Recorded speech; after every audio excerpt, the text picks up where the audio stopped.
Well, that's Hillary. Okay, I'd like to welcome everybody to the College of Complexes tonight. My name is Tim. I'm going to be moderating tonight's meeting. I'd like to welcome everybody to the College of Complexes. The College of Complexes consists of the following format. One, the first part of the meeting is going to be a presentation by Jan Boudart and on the pros on small modular nuclear reactors. I will also be at the same time after Jan speaks, we'll have a question and answer period. And after that question and answer period, we'll have our infamous rebuttal period. And there's two rules to the college. One is one fool at a time, and the second is no personal attacks. All right, Charlie, if you want to let me get the schedule up and we'll be able to go from there. Just a second here once we get going. Tim, you got the new schedules? Yeah, I don't have them. They're out in the thing. I didn't get a chance to print them this week, but let's go with the college here in a second. All right, Charlie, hang on while I get the site up. Okay, Charlie, Okay, go ahead with the schedule. schedule. I'm sorry. All right, we'll go right to the schedule here. Okay, Charlie, go ahead. All right, scroll up, please. Okay, welcome everyone to meeting number 3,820 of the College of Complexes, the playground for people who think. We maintain several email lists. We have a meetup group, but if you'd like to get on our email list, please contact me and I'll add you to our internal list. Although I'm not a capitalist, I will give an advertisement for upcoming programs. On June the 7th, we're beginning the June sequence. We will have an open microphone on the 10th anniversary of Trumpism. On June 16th, 10 years ago, Trump declared his candidacy for presidency of the United States. So everyone will have 5 to 10 minutes to indicate if Trump has made America great again or is in the process of destroying this nation and reverting to fascism. You want mute on? Yeah, you put the mute on so I can talk to you. Is it on? I muted you guys, so don't worry about it. Go ahead, Charlie. Thank you. On June 14th, Walt Zeplow will be returning, and he tells me he's been studying this topic for decades, but he's going to give the entire history of Cuban-U.S.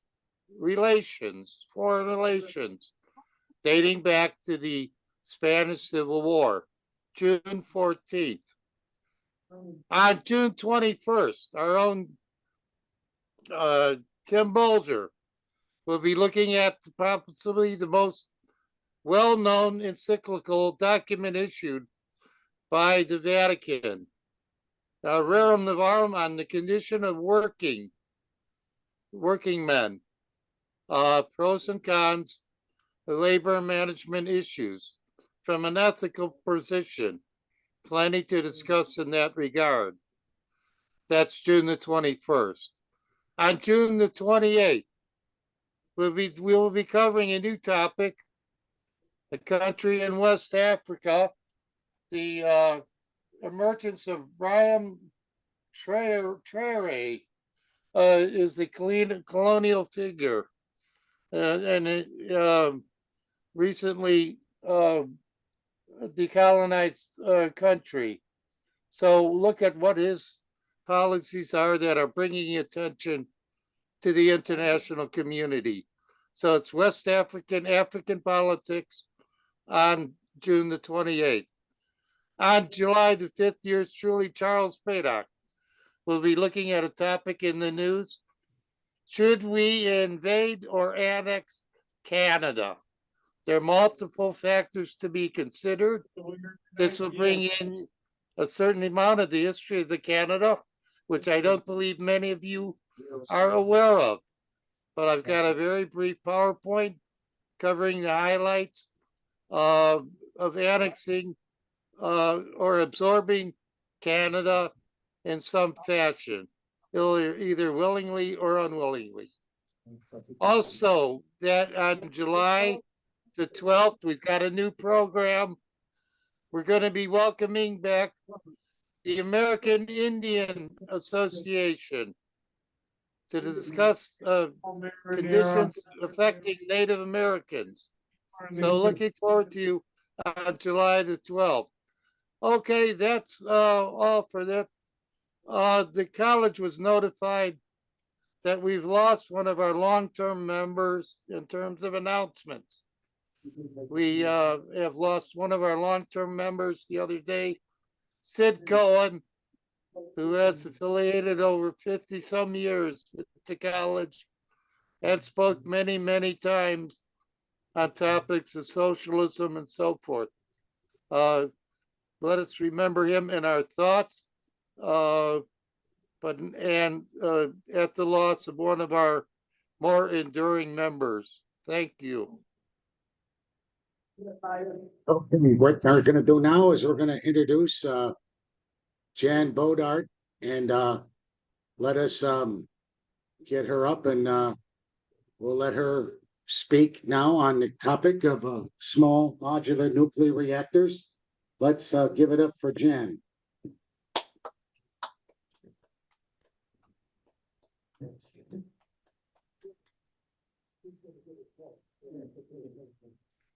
Hi, I'm going to talk about small modular nuclear reactors, and I'm speaking. Okay, I'm gonna hit play and see what happens. Oh yeah, a brief look at small modular nuclear reactors. Is it an energy solution or a costly? Wait a minute. Go back one. How do I go back?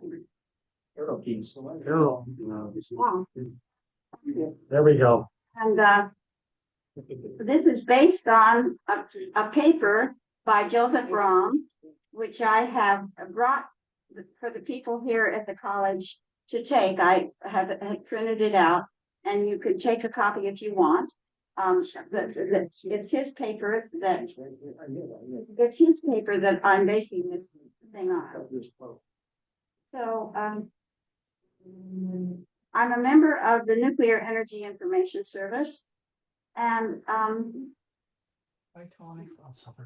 so I wanted Just planning on making so sandwiches. I wanted to explain what we are and What what do you we think do. about that? I can't see the screen. Tell me very your well. alternative, Partly blocked and I'm out. not getting you pizza. The Nuclear Energy All Information right. Service. Tell me your alternative. You know, so I'm not, it hurts. I know, but there's a way to do it without it hurting. Yeah, that's what you say. Hairs serve a purpose. Just, Help, if Jan. it bothers you, don't look up my nostrils. I'm not, it's, they're Look at my sticking way screen. out. See if you can help me. See if you can There's help me nose get rid of trimmers all that are this. saying- Yeah, so you I say. don't have a There. hair. What's your alternative for supper?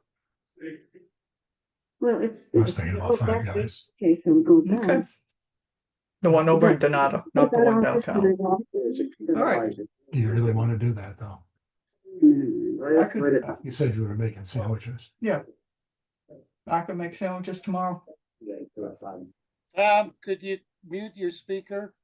Is that okay? Yeah, but you've got to do something about yourself. This shirt's particularly good. Mhm. Right. I think so. When do you want it? Okay, Whenever you want to go. we'll try this again. Okay, These so two- I'm gonna hit that. So, Well, okay, super we're a safe energy advocacy, anti-nuclear Okay, environmental right, right, yes. organization promoting viable, non-nuclear energy options. We provide the public with information about nuclear power, conduct public presentations like this one, develop position papers and testimonies on nuclear-related topics, provide information, resources, and 10, 15 minutes. to the environmental community. Is And Wendy coming? collaborate with local, regional, and national organizations and activists to promote a less nuclear world. If you are interested in the fourth a bullet point here, we provide expert contacts to the environmental community, and we have a meeting once a month where we have experts from organizations other than NEIS, and these are called the Night with the Experts, and they're very good. If you want to participate in Night with the Experts, you can see the website, right? Or you can see the email right there on this screen, neis@neis.org. Ask for an invitation to Night with the Experts. This is a bunch of definitions of things that you might want to know the definition of or not. But I want to direct you to the third bullet point, advanced nuclear reactors. PWR has been repackaged as a new technology, but it's the very first usable nuclear reactors were PWR, and the Navy uses them extensively for submarines and those things they fly airplanes off of, what do you call them? And then we've got sodium-cooled reactors. They were first commissioned in 1951. Glass-cooled reactors in 1942 at the Chicago, gas-cooled reactors in 1942 at the Chicago Pile. And I got this from Google searches. You can see the star there that goes down to the bottom. And then fluoride salt-cooled fueled high-temperature reactors are from 1954, and they were the first airplane reactor experiment. And so much for advanced nuclear reactors. They're all old. They've all been, we've been there and we've done that already. This is simply information about how to look at numbers and the names of them. And if you want to pick up a packet that I could give you, that this is in the packet. Okay, contrast in size between SMNRs, Let's assume which are less than 300 megawatts of electricity, beef bar. and present NPPs, which are more than 300 gigawatts of electricity, up to 1,000 megawatts, and that would be a gigawatt. So it's from 3,000 megawatts are the small ones, and then anything from there up to a gigawatt or more is one of the ones that we have. And I put in here an explanation for the next picture. Here is a drawing of a small modular reactor. It is not small. It is 76 feet tall, and it is 15 feet in diameter. And it is said you could just move these around. And of course, there's a picture of it being moved around below there. And there's a gentleman standing there with a red shirt on. You might be able to see him. He is absolutely dwarfed by the trailer on this truck. And the trailer is 16 by 4, 64 wheels to move the whole module. And then just to give you a different, here's a picture of a Navy submarine that this is the USS Nautilus. It was the world's first operational nuclear powered submarine. And these submarines use pressurized water reactors. Here's a diagram of one of the submarines showing that the power supply is in the back, the nuke is in the back, and the rest of it is where people do things. I wanted to show you a picture of the natrium reactor because the natrium reactor is called a small modular reactor, but down in the right, the lower right-hand corner, you can see the campus on which this reactor would be established. And the only place the reactor itself is in that building that says RX building. All of the rest of this is stuff that services the reactor and transmits the electricity, cools the reactor, and does all of the other things that are necessary. And if you look at the picture on the lower left, the reactor itself is in the middle bottom of the picture, and all of the rest of that is stuff that goes with the reactor. So these reactors are not small. The Natrium campus is about 44 acres.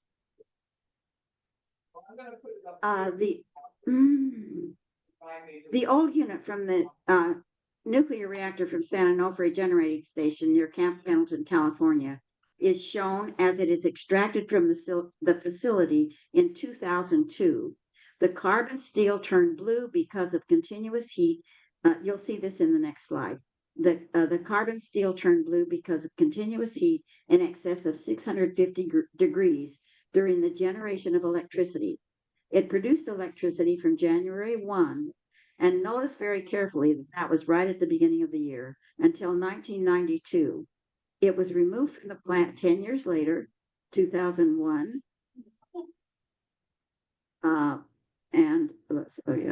Okay, and then it has been stored in a carbon steel jacket at the site for 18 years until 2019.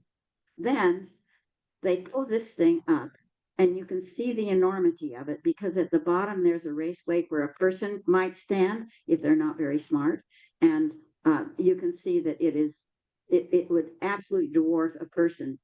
This is a nuclear reactor from a non-small modular reactor, would produce electricity up to about 1 gigawatt. And here's a picture of moving that contraption on a Schnabel car. I know there's some people here who are interested in railroads, and this is a picture of the reactor crossing this some river, the Santa Ana River at Orange, California, on its way to Clive, Utah, where they're going to store it permanently.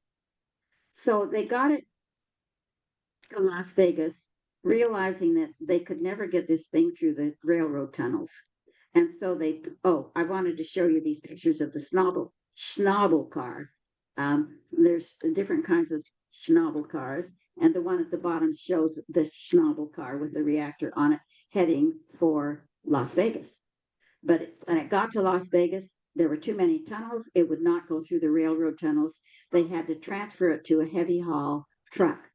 Now this truck is and bear in mind that first truck we saw had the small modular nuclear reactor on it, and it had 64 wheels.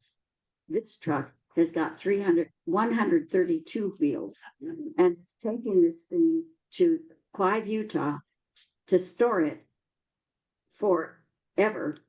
And the Nevada DOT, one of their finest moments was getting this across Nevada into Utah. They had to reinforce every culvert. They had to reinforce every bridge. They got it to Utah, and it was a very big accomplishment in their minds. So Ontario is planning to build an SMNR. This SMNR, and the industry likes to leave out the word nuclear because it reminds people of radiation. But this SMNR will be the first of its kind in the G7, producing enough reliable, affordable, and clean, not electricity, to power the equivalent of 300,000 homes, supporting thousands of good-paying jobs across the province and helping secure Ontario's energy supply for decades to come. So, but in 2021, the prevarications of the small modular nuclear reactor producers was exposed in an article called "Financial Red Flags Warn Against Utah's New Scale Small Nuclear Reactor Project." And this is by Christina McPherson. She's a Canadian. So the commercialization factory production fantasy, because one of the things that the small modular nuclear reactor people believe in is that they're going to be able to produce this in a factory, and they're just going to ship it out to the site, and they're going to be able to ship it out to the site and just put it together. It'll be all made by the time it gets to the site. So here we see some logos from the different companies that are trying to produce small modular nuclear reactors. And we can count these: 1, 2, 3, 4, 5, 6, 7, 8. There's actually more than 10. There are many of these. And if we go back to this slide, talking about commercialization or factory production, you're not going to get enough of these, of any one of these companies being sold so that it will be feasible to produce them in a factory. Because you have to have a certain number of orders to set up a factory and to make something and to sell it. And with all of these different companies, that's not going to be possible unless you can consolidate down to one or two of them. And so far, we've got many. And this is just one example of how many, this is just a few examples of the number of companies that are trying to pull this off. And so one person said the drawings of the supposed campuses for the small modular nuclear reactors look like houses of worship, which I think was very well said, because the people who believe in building these things is definitely a religion. Here's the one for Oklo. Here's the one for NuScale. And you can see how enormous this is. You can see that the cars parked, but of course this doesn't exist. This one does not exist. And this does not exist. These are drawings. These are hopes and fantasies. And so I don't know how to get rid of this thing at the top of my screen so that I could read this, but this is a drawing of what is proposed for the University of Illinois. And Nanonuclear wants to build a first of a kind FOAK research reactor. And this is in Nuclear News, April 15th of 2025. So it was not very long ago. And this is the idea of where they would be. This is how they think the small modular reactor at the University of Illinois would look. So I'm going back to this because it was titled commercialization the commercialization factory production fantasy. So now we're going on to the less regulation fantasy. And this is all going to be reading. There aren't any pictures. President Trump's executive order shows he is committed to further lawlessness, more nuclear accidents, and less nuclear safety. This guillotine to the nation's nuclear safety system will only make the country less safe, the industry less reliable, and the climate crisis more severe. The executive orders won't do anything to actually get nuclear plants built faster because the regulatory process is not the bottleneck. The executive orders look like someone asked an AI, how do we make the nuclear industry worse in this country? And that is a quotation from Greg Josko, who was chairman of the Nuclear Regulatory Commission for a while. And I think that might be at the top of my screen, but I can't see it. Anyway, this is quoted by Alex Frank of the Hastings Media Group. SMRs are rhetorical visions imbued with elements of fantasy. And this is a statement from Joseph Romm, this paper I brought today, and you're all welcome to take a copy of it. And it'll be on the table in the back once I get organized. I mean, I was really late today and I'm very sorry. But I did leave home a half an hour earlier than usual and just couldn't get here. The magical thinking behind SMNRs, the case in our state. The Illinois fantasy as ultra-safe nuclear, can you believe that was the real name of the company? Ultra-safe nuclear? It's almost like an admission that nuclear is not safe. Was purchased by Nanonuclear Energy Incorporated. Upon retirement, the governor of New York, Governor Cuomo, became a member of the executive advisory board at Nano. So you're looking at some pretty serious political and corporate corruption here when the governor of the state leaves office and joins a corporation that produces nuclear reactors. So here we are back in Illinois when fantasy meets reality. And these are pictures that David Kraft took or saved from Mariupol and other places in Ukraine. And you can see that regular bombs, not nuclear bombs, are going to make craters that would make the whole idea of putting a small modular nuclear reactor in a hole and thinking you're protecting it by putting it underground.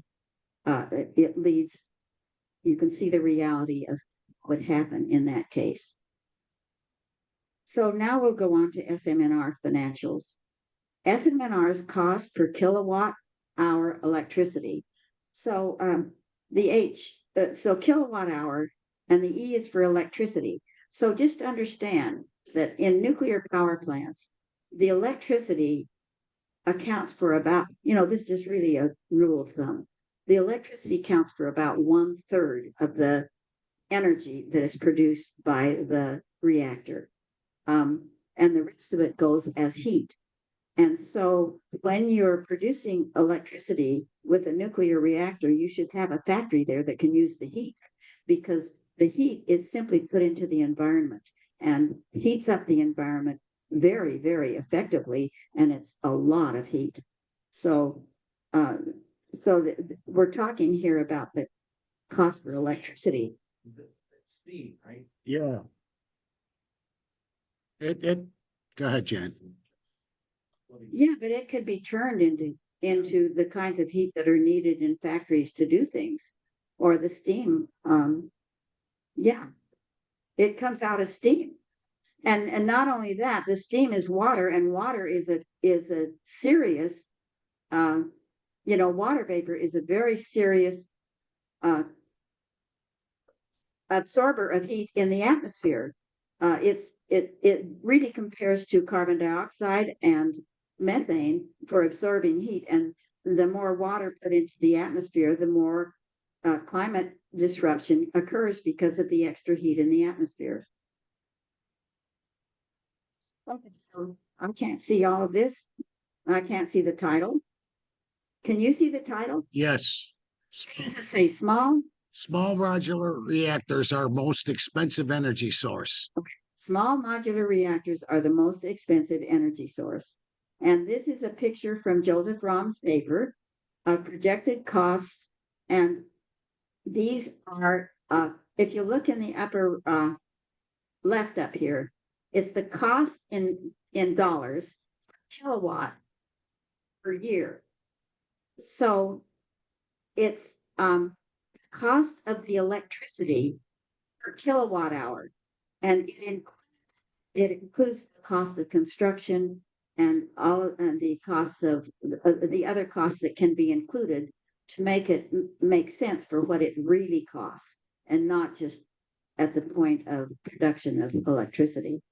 So we're going at the top to nuclear restarts, which is happening across the lake at Palisades. They're trying to restart Palisades. They're going to restart 3 Mile Island. The one that melted down at 3 Mile Island was 3 Mile Island Unit 2. And then Unit 1 was closed down about 3 or 4 years ago. And they're going to restart Unit 1. And they're talking about going down to South Carolina and going into the VC summer plant and getting that thing going again, because they stopped in the middle of building it. So nuclear restart, it looks like if you trace this down, it's about $400 per kilowatt hour per year. Okay, small modular reactors come out about $850. 10-hour battery energy storage systems, looks like about 700. And then 4-hour battery, and you'll notice that the 4-hour battery energy storage system, the solar and the wind, those are all renewables, and they obviously come in at a lower price than any of the other kinds of producing electricity. So we have a combustion turbine, which means some sort of a fossil fuel, runs the turbine. Oh, combined cycle. That's a tough one. It's really hard to understand combined cycle. I've really tried. And then combined cycle with carbon capture and storage. Yeah, carbon capture and storage is a big doggle, and it really adds to the cost of any electricity that comes out of a plant. So, so anyway, the source of it is NREL, which is the national. N is for national, L is for lab, national REL. But anyway, it's the National Radioactive Energy Lab or something like that. Oh, it's the National Renewable Energy Lab. This is where this chart came from, this graph. SMNR cost per kilowatt hour electricity, and notice that notation, kilowatt hour, and the E is for electricity. SMNR cost per kilowatt hour electricity is higher than any other nuclear generation or renewable. And Oh, that's like we did this one again. Nope. cabbage. Sorry, cabbage. Okay. Time, money, and risk for 4 generalized methods for producing electricity. Tim, this order of chicken quesadillas. Chicken quesadillas. Yeah. Okay, I'll have Well, 2 plates. Okay, so the time, money, and risk for 4 generalized methods of producing electricity. Okay, the 4 generalized methods are clean energy portfolios, gas, traditional nuclear, and SMNRs. And I've made a note here because none of these is zero carbon. There's no such thing as a free lunch. But a lot of people who are, so gung-ho over renewables that they don't like to admit that renewables, carbon be produced, they take carbon when they're for the waste, they take carbon to transport the materials to the site where they put up the windmills or where they put up the solar panels.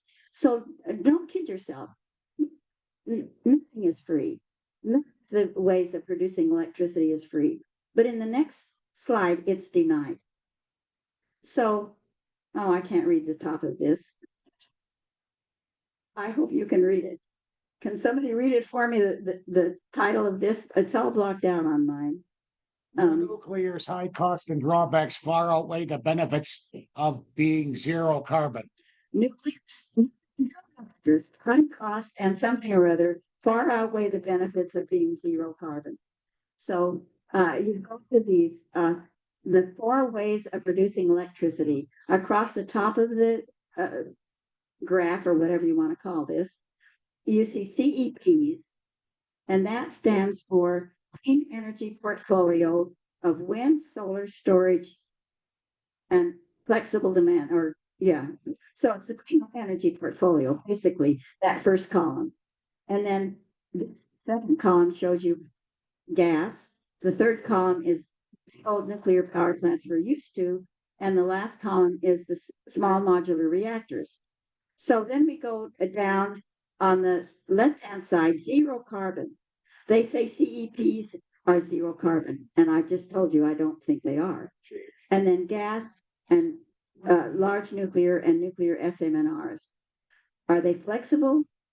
How much time and complexity do they have? What are the risks? And how is the waste management handled? All of those are in this little chart, and this would be in the paper by Joe Rahm.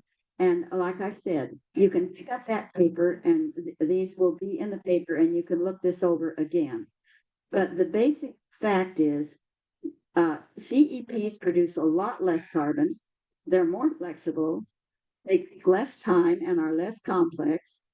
The risk of them is low in comparison, although it's not risk-free. There's nothing carbon-free. There's nothing risk-free. And the waste management, the waste from CEPs can be recycled. but the waste from gas goes into the air. The waste from nuclear is terrible. It lasts for 100,000 years, and it's in the soil, air, and water. Okay. And the same is true of small modular reactors. The waste, Quesadillas in fact, and put it on my bill. the high level radioactive waste from the small modular reactors per kilowatt hour is greater than the waste from the large ones. And there's a paper on that by a woman named Lindsay Kroll, and one of the authors on that paper is a former chair of the Nuclear Regulatory Commission, and it very, very carefully shows and outlines the fact that the spent fuel from small modular nuclear reactors exceeds the spent fuel from large reactors. The next slide shows the rising cost of 4 small modular nuclear reactor varieties being considered by the NRC. The red line running through the graph shows the cost of the new Vogtle reactor in Georgia. So we'll go to the next slide, and you can see, it's hard to see this one, it was kind of dim, but the 4 reactors that are being considered by the NRC are the GE Hitachi BWRX 300, X-Energy's reactor, NuScale's reactor, and Natrium's reactor. And it shows at the, on the left-hand side, there's a measurement of how much they cost. And it's in millions of dollars, by the way. And in 1920, GE Hitachi said they were going to cost something like 5 billion or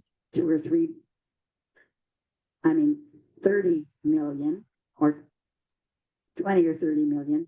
By 23, they had to admit that their cost had gone up above 10 million, et cetera, and this goes on. NuScale is the one that started first and told the biggest lies, and you can see that by having started in 2015 going to 2023, that there was a constant increase, although this thing was never produced. Just figuring out how much it was going to cost and going through the Nuclear Regulatory Commission, trying to get their safety stuff approved. And oddly enough, their cooling system did not get approved. And so they had to go back and redo the cooling system, et cetera, et cetera, et cetera. And so the cost went way up. And then Bill Gates has been saying, oh, well, in 2021, it was going to cost something like 10 million, 10 or 12 million dollars. And by 2024, he says, oh dear, it's going to cost 29 million. So, and that's per megawatt. So it's a calculated amount that has been figured out. The cost of construction, the cost of applying for a license, the cost of dealing with the NRC and probably the DOE, all of those things go into the cost, and it comes out per megawatt in this graph. It's a problem that a lot of people say, oh, well, solar arrays take up too much space and nuclear doesn't take up so much space. So it's a quotation from Amory Lovins of the Rocky Mountain Institute. And he says, solar land use is actually comparable to or somewhat less than nuclear's if you properly include the nuclear fuel cycle, not just the power plant it supports. So if you're going to talk about the mining, and you're going to talk about the transportation, and you're going to talk the milling, and 2 serious chemical reactions and the enrichment of HF6 of UF6 and the space that takes, the amount of land use is actually comparable to or somewhat less than nuclear's if you properly include the nuclear fuel cycle and not just the power plant. Oh, and by the way, I've got a packet of materials, and one of these so I'm going to put these out. I was late and I didn't get a chance to put them out. But as soon as I'm through speaking, I'll put them out, and you'll have a choice, or you can take both, of a packet of materials where this is included. Where there's an article about Amory Lovins and the Rocky Mountain Institute, or you can just take the paper by Joe Rahm that I am basing this whole talk on, and those will be out before we leave today. And in fact, I may come around and try to get you to look at them. Pays if there's an accident. Oh, okay, I Googled this. And so this is what Google had to say. Homeowners insurance. Something in the United States typically exclude coverage for nuclear accidents due to the Price-Anderson Act. This act places liability for damages exceeding $10 billion on the federal government.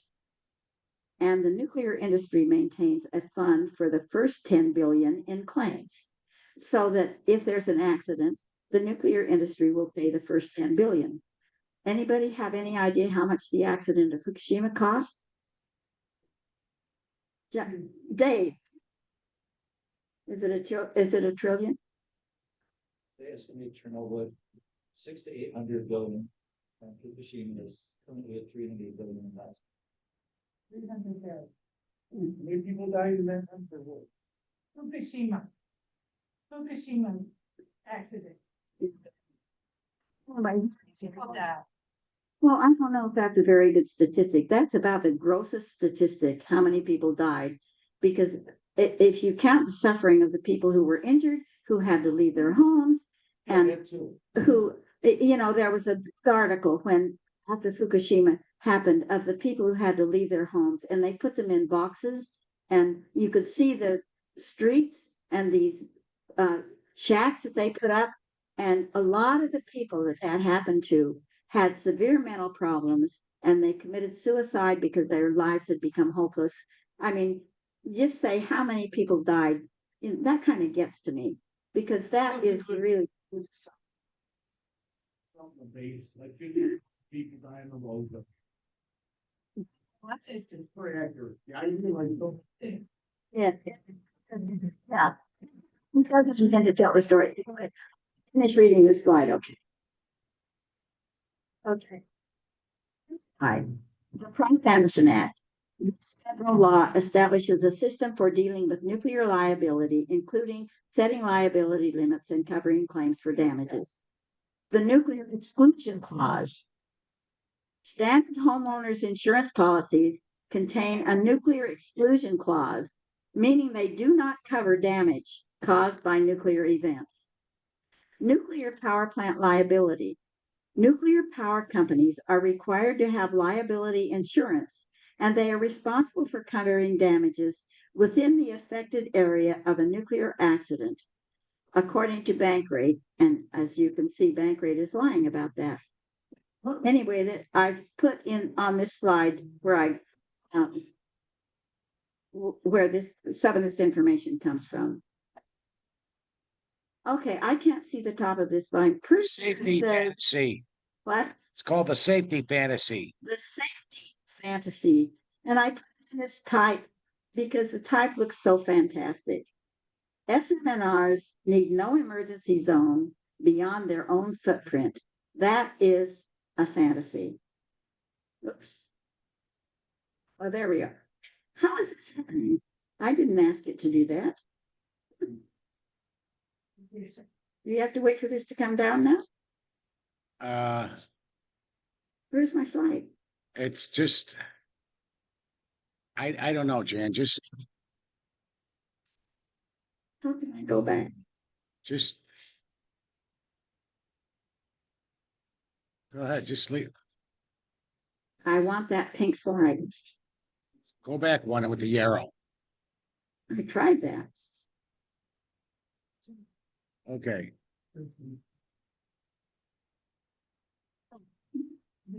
You're gonna have to skip it. I don't know what's happening. One of the most important slides I've seen. Okay. It's the one about the general who said that they can't protect people with small modular nuclear reactors running around on trucks all over the place. How are they going to protect people from terrorism and other things that are other from terrorism and accidents and all of the things? The intelligence won't be able to keep track of where everything is and be out there to protect in case something happens to one of these reactors that's running around on a truck or being buried and then forgotten someplace in the Arctic or Alaska or the middle of Nebraska or something, because they want to bury them. And how is the Army going to keep track of where they are so they can protect the population? That's basically what that pink slide is about. And if David could quote it, that would be good because I got it from you. But anyway, so I can't read this one either. Can you read the top? A reinstatement of the natural science evidence base according to the health effects of low-level ionizing radiation. Okay, that's what it says at top. Anyway, this is a map showing the health effects of low-level ionizing radiation. And I think the most important thing is to note here, and I put it at the bottom of note well, Ukrainian, Belarus, and Turkey are not shown on this map. It looks, and from Chernobyl, those were the countries that were affected the most when Chernobyl blew, and they've been left off of this map. Current construction of nuclear power plants by country. This is a very interesting graph because it shows in gigawatts of capacity what countries are creating new nuclear power plants or that are under construction between 2024 and 2030. Now you'll notice that this is a 6-year period. And so it's really clear that China is constructing about 35 gigawatts of nuclear energy capacity in the next 6 years. What is really interesting about this is that China installed 350 gigawatt of renewable energy in 1 year. So in 2024, China installed 10 times this much capacity in renewables. And this is the amount of capacity that they're going to construct in the next 6 years from nuclear. About nuclear waste. WIP in New Mexico is devoted to waste from the War Department. There are 2 installations for LLRW, which stands for low-level radioactive waste. One is in New Mexico, and the other is in Texas, 8 miles from New Mexico. So basically, New Mexico is where it's at. The spent fuel is still highly radioactive. Oh, and that's low level. There's no spent fuel there. The spent fuel is still highly radioactive. The U.S. has 91,000 metric tons of spent fuel in nuclear power plants in 35 states and adds 2,000 tons every year. About nuclear waste in Illinois. Nuclear power plants from the U.S. sent their spent fuel, that's high-level radioactive waste, to Morris, Illinois until the U.S. Congress passed a law that nuclear power plants were required to keep high-level radioactive waste on their own premises. That early waste is still being stored in Morris. So here's something about high-level radioactive waste. Spent fuel will be dangerous for hundreds of thousands of years. Some scientists say 1,000,000 years. The half-life of U-238 is 4.468 billion years. 235, uranium-235 is 7.038 million years.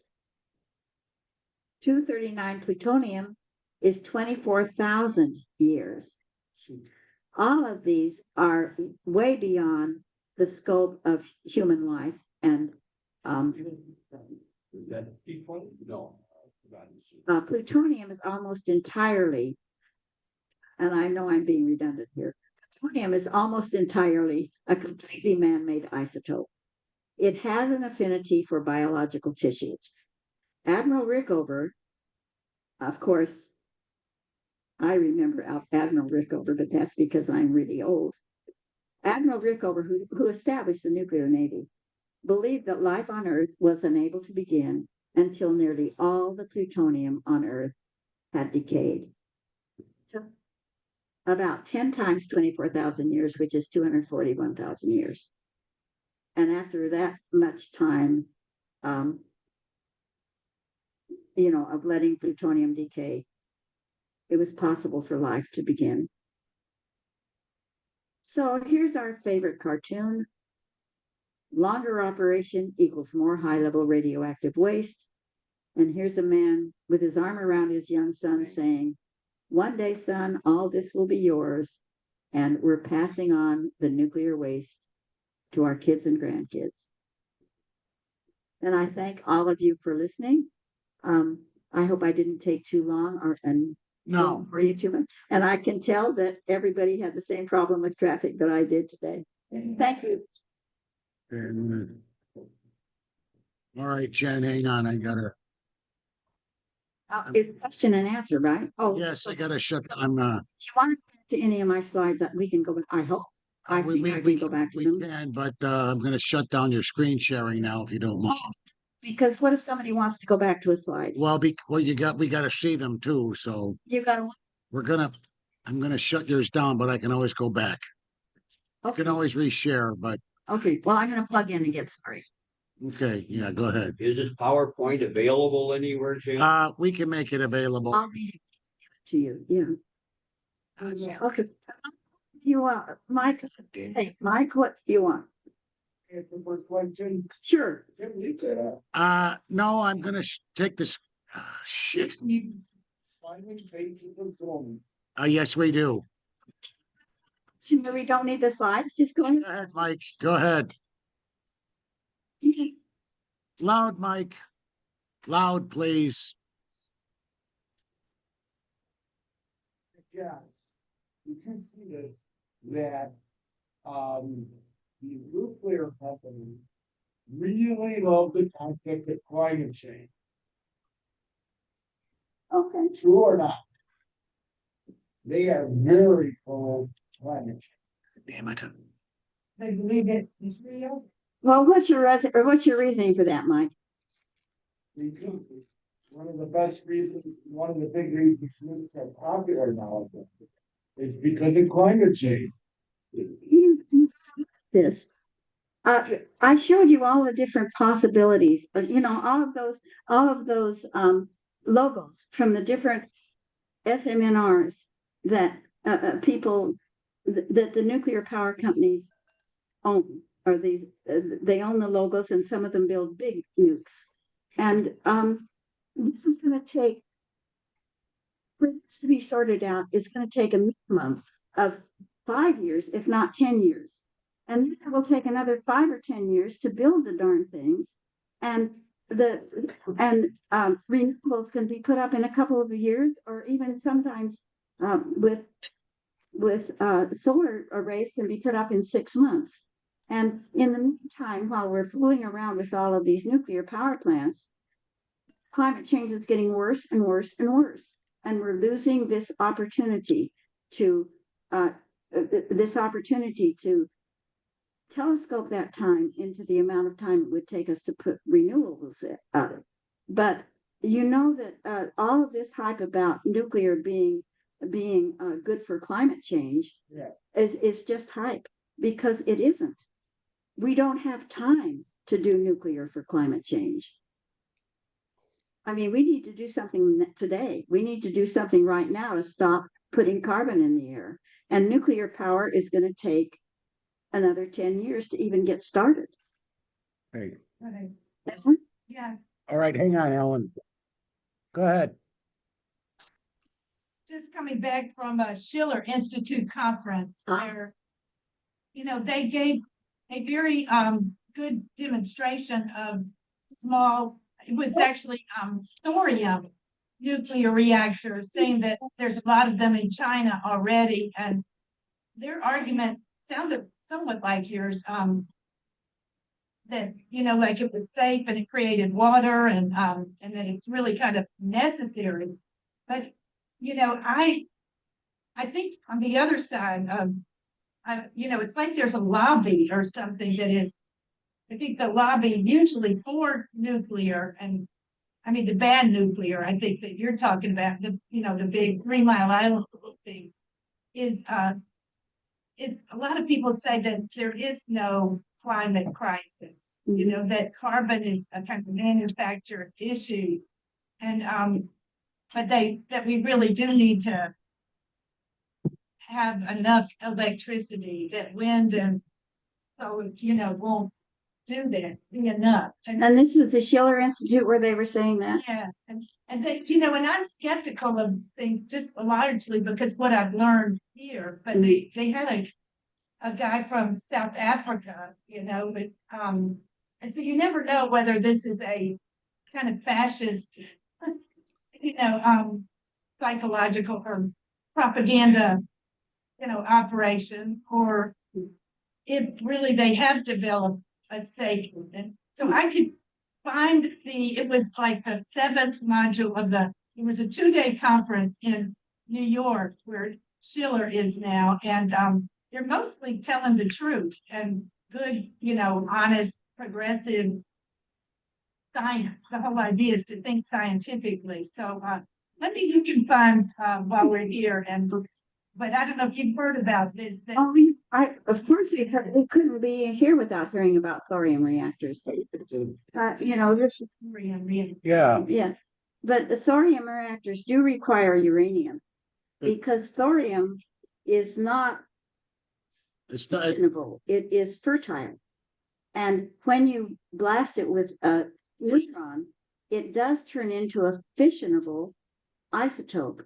But it has to be hit before it becomes fissionable. It's called fertile. Mm-hmm. And so you have to have uranium in a thorium reactor. And I have not been able to find anything about the kind of waste that is produced by thorium reactors. I haven't seen a single paper on that, and I don't know what the answer to that would be. But you all know my position, and that is fission is a really serious,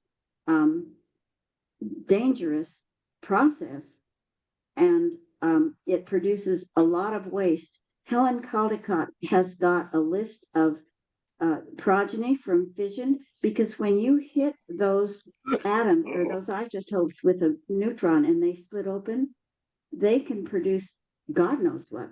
The pictures of what happens are very, very simple. You hit it with the neutron and it splits into these 2 parts, and then it gives off 3 neutrons instead of 1, and blah, blah, blah. But when it splits off into those 2 parts, that's not what really happens. It can happen. You can get all kinds of crazy shit out of it. And the number of isotopes that is produced. Then there's also the activation isotopes that are not part of the process, but are in the environment, like in the surrounds of the nuclear fuel, or in the reactor vessel, or in the water, or the boronated water that's coming through. And so you get activation products that are totally random. I mean, who knows what it's going to make? And these things, summed up, are dangerous. But like I said, thorium cannot get started by itself. It requires some uranium to get the reaction going. And that's about the size of what I know about thorium. Frank, Okay, can I call on Frank? yeah, go ahead.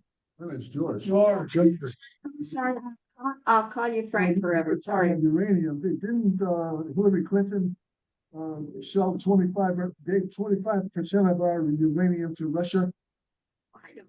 I don't know that. She did. But the other thing I was gonna say is aren't the modular nuclear reactors more reliable than solar and wind? You can't depend on solar and wind. They don't produce enough energy. I think that if you read the paper by Joseph Romm, you might be convinced that that solar and wind can do this along with batteries. But there is a book by Mark Z. Jacobson called No Miracles Needed. And he outlines in this book how we can use solar, wind, battery storage, and thermal. The thermal is really promising, and thermal is completely renewable, but basically what it means is you dig a hole down to where the heat from the center of the earth is coming out, because you don't have to go very far. When you go into mines, it's warm because of heat from the center of the earth. And this heat can be used, and this is a permanent source of heat and energy for producing electricity and heating homes. And it can also be used to cool homes, because you can use a refrigeration, a refrigerator unit requires energy. And so I think if you really investigate this and read things by Amory Lovins, by Mark Jacobson, and by Joe Romm. I've got his paper here today, and you can take it with you and read it. And I think you'll find that renewables can do the job. Okay, we got a question from Well, wait a minute, Mike, you already asked a question. Let's Charlie. Charlie's online. Go ahead, Charlie. Yes, Jan, Hang if on, you Charlie, take let me get some amplification. Charlie, let me get some amplification. Sorry. Go ask your question. Go ahead, Charlie. Yeah, you said a small reactor covers 44 acres. Two questions. How much acres do you know is a large reactor and a thorium reactors? And if you're done with the reactor, can that reactor ever be taken down and that land be used for farming, for growing food or occupancy by human beings?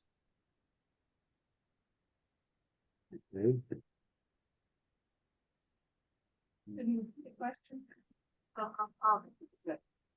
Charlie wants to know is once a nuclear campus has been used for a fission reactor or a nuclear reactor, can that campus ever be remediated so that it can be returned to use for building homes and recreation and things like that?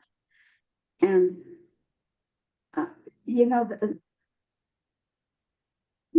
have this example in Illinois of the Zion nuclear power plant up north. It's about 30 miles north of Chicago, and it was dismantled, and the fuel was all taken out and put on the beach in great big old casks. They're like this big, and because the canister inside, which is not that big, it has been surrounded by a huge cask made of concrete, so that the radiation is minimized. And There are 65 of those sitting out there on the beach up at Zion. And then Zion Solutions, which is a Utah company actually, and who had cleaned up the Zion nuclear power plant, went to the NRC and said, okay, we're ready to return the license to, I guess it was Constellation, and that this can now be returned to regular use. And to their credit, the Nuclear Regulatory Commission said, not so fast, because they went around with a Geiger counter and they found many, many, many hot particles. And hot particles have a scientific name, discrete radioactive particles. And these discrete radioactive particles were all over the place, and they go down in the soil 6 to 12 inches at least. And so this is what happened up at Zion. And the Nuclear Regulatory Commission says you can't return this campus to regular use until you get rid of these hot particles. So Zion Solutions had to come back and clean that up. And 2 years later, the Nuclear Regulatory Commission said, okay, now the campus is ready and you can return it. You know, I'm skeptical. I don't believe that. I don't think they can ever be cleaned up because, you know, if you unearth 6 inches worth of hot particles, there's going to be another 6 inches below it. And some of the pipes were not removed from Zion because they were buried, and they're still radioactive from having the water going in and out and other things. So that's an example of a nuclear power plant. But the really awful example is Rocky Flats, because that was a Manhattan project site. And that has been returned to recreation. And you can take your family out there and go hiking in this marvelous Colorado scenery and so on. And it is, don't go there. I mean, it's still supposedly cleaned up, but you know, anybody who is paying attention and takes a Geiger counter out there can tell you that it's not really cleaned up. It's the problem that Charlie's asking is, I think it was a soft question, because the answer is no, you can't really clean these places up. At least that's my opinion. And I think a lot of other people have this opinion too. Chernobyl is not going to be cleaned up. The exclusion zone is still there. Fukushima, you can't go back. I think the town of Iate is still not. You still can't go into that town and live. And all of the beautiful little homes there with their lovely little artifacts are just sitting there collecting dust now because nobody can live there. Okay. And so the answer to that is no. Okay, I want to get 2 more questions online. I'm first going to go to Jake, and then we'll go to Kyle. So, Jake, you want to unmute? Let's get your question in, and go ahead. Hi, I got a question and a comment. What's the relationship between can you hear me? Yes. Okay. What's the relationship between nuclear power plants and the nuclear weapons industry? And my comment is simply that we need to come up with a good energy conservation plan. It really doesn't matter how you generate electricity. If you're wasting electricity, you're wasting a lot of money. In other words, if you save electricity, then that's less. For every kilowatt hour of electricity that you save, that's 1 kilowatt hour of electricity that you don't have to generate. Let's get your answer, and sorry about that. Hello? These are comments by Jake that he knows I am totally in favor of. And, you know, when I put out the materials I brought, one of them is going to say off-topic packet. And in that packet is a story about the Rocky Mountain Institute. And the Rocky Mountain Institute is a place called Snowmass, Colorado, and there's pictures of the place being inundated with snow. Yet people live in this enclave and they grow bananas inside because that's one thing. They grow bananas inside. The second thing is they have no heaters because the circulation and the way the thing is constructed, it doesn't get cold inside, even during the middle of the winter. And people live there, they play the piano, they do whatever they do, and grow all kinds of beautiful things inside their house. And this is all conservation. They have solar panels on the roof. I do believe they have some thermal holes in the ground that they pull up heat from the center of the earth. And you could read the article. I brought it with me and I brought 10 copies of it so that if you want to look at it, you can. And I could also, if you send me email, I could send it to you because I've saved that article and I could send it to you. So that was the first thing about conservation. And what else did you say, Jake? What else? No, Jake, he's muted now, so I'd like to move on. Oh yeah. Okay, please let me talk about that. No. Present tonight is a person named David Kraft, who is the director of the Nuclear Energy Information Service. And he wrote a classic paper called Joined at the Hip or Birds of a Feather, because the weapons industry is joined at the hip to nuclear. Oh, he brought it with him. Great. Okay, so and it tells that from the very beginning of Atoms for Peace, the whole idea came from the War Department, that they really needed these, they really need nuclear power plants to do the research and to keep going the nuclear project. Emmanuel Macron, who was president of France or prime minister, I think they have prime ministers instead, and he said, it's just obvious. Without nuclear power, there can be no nuclear weapons. And if it weren't for nuclear weapons, there wouldn't be any nuclear power. And like, this is an out and out statement from the leader of France saying something like this. And, but the thing about David's paper that he's passing around right now is that it cites chapter and verse where our government knew when they said, oh, it's going to be clean, safe, too cheap to meter.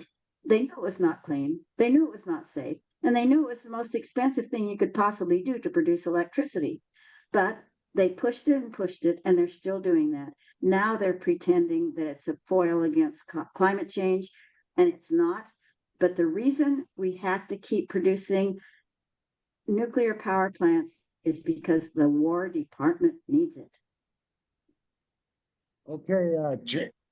All right, let's move on. Jake, do you want to follow up or not? Because your hand's up, but otherwise I'm going to move on. All right. All right, let's go on. Okay. Russell, go ahead. Now, when it comes to small nuclear reactors on your chart, you showed some comparing to others, but you didn't show it comparing to the Westinghouse AP1000. Oh, 6.3. That's a big one. Okay. 1,000. Yes, but what is the ratio of waste and power when you compare your smalls to bigs? Oh, that was, you know, that one chart that had the reds and greens on it. I could go back to it, but I did show that, Russell. Okay. I'll give you the paper and I'll show you the chart. Okay. Because France is not going small, they're going huge. Yeah, they are. Okay. 1,600. Yeah. And so that's 1.6 gigawatts. And each gigawatt is 1,000 megawatts. Okay. You know, so the question, should we be going small or maybe we should be going big? We shouldn't be going at all. I say go big or go home.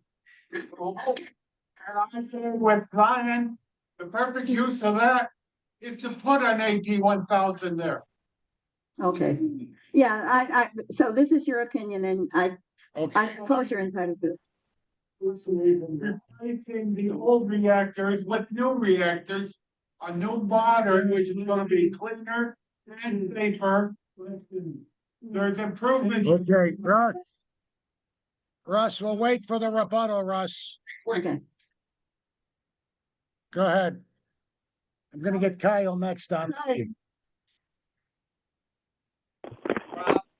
Yeah, Stop. no. Why not? Well, because as a nuclear reactor is running, it constantly puts out contamination into the air, water, and soil while it's running. Yeah, but I understand. Was somehow stopped. So there would be no nuclear waste. It would not be the millions of years of plutonium. Are you talking about the waste that's left over that is in casks and pools and things like that? Or are you talking about the running of the power plant as it's running? The material that is toxic and harmful that will live on for a million years. That waste, that nuclear waste, there's tons of it, right? Yes. If the process was able to occur without creating that nuclear waste, would you be for nuclear power? The problem with your question is I can't imagine it being possible. That's the trouble. Nobody thinks it's possible, but. Yeah, I don't. Okay. All right. Kyle, you've had your hand up many a time. I know you. I just wait. With Kyle. Daniel, wait. He's calling on Kyle. Kyle, unmute and ask your question, please. Okay. All right. So. All right, Just one Kyle, go second. ahead. Okay. Jan, do you currently like the trajectory that America is headed with their energy sources and how they're powering their power grid? I'll start with that question. Okay. All right, Jan, go ahead. I'm sorry, we gotta. Still having a little trouble. The first thing I would say about that is we're desperately in need of modernizing the grid itself. Is that going to approach the question you're asking? If we could modernize the grid? And because the very first thing we have to do, even if we go with renewables, we really need to modernize our grid. And we need to improve the way that we transmit electricity. We have a representative in Congress right now from Illinois, and his name is Sean Casten, and he has introduced the Grid Modernization Act for the federal government to modernize the grid because it's a real dinosaur. And there is another book about this called The Grid, and it's been written by a woman, and I'm a little nervous and I can't think of anybody's name right now, but I read that book, and the changes that the grid has gone through have just been unbelievable. It used to all be local, and then it became national, and now it's going back to being local again, but that's just totally beside the point. All I can say is that I'm certainly not in favor of continuing to use the grid, the transmission lines we have, and the mechanism for transmitting electricity that we have now. I don't know if that answers the question you have. Is it okay if Kyle follows through? Yeah, go ahead, Kyle. You want to Yeah. follow through? Yes, I would like to. Well, Go ahead. thank you on the thorough response you gave, Jan, and I do agree on Sean Casten's bill of modernizing the grid could be a net positive for America. But I asked that question because I have my background right now is your chart of the different countries building the nuclear power plants, and as you see, China is ahead of pretty much everyone, and I don't see America on there. I haven't looked. So my issue is though with things like wind and solar, because at night can't use solar, and if it's not windy, you can't use wind. They're intermittent, and with electricity and with being able to heat homes and everything, we have to have the power right there and then. And we got the last I checked, the wind and solar was powering about 9% of the power grid, and we would max out at about 20%, which means we could double it up and then wring the sponge out. And while I'm for wind and solar when we can use it, we can't always use those things. Batteries are limited on what they provide as well. And people who are supporting wind and solar, you also run into issues with people like the Koch brothers who will like wind and solar because they know they'll still be able to use their coal power plants, because the only thing that could actually get rid of, using having the Koch brothers continue to add to their billions would be nuclear power. Now, I'm for if there's another option or a better option. I actually think thorium generation 4 reactors are definitely worth a look. They want to take that 99% of the waste that we're not using in nuclear and use all of that and leave us with the 1%. Also, with thorium waste, you're looking at about a 300-year life cycle.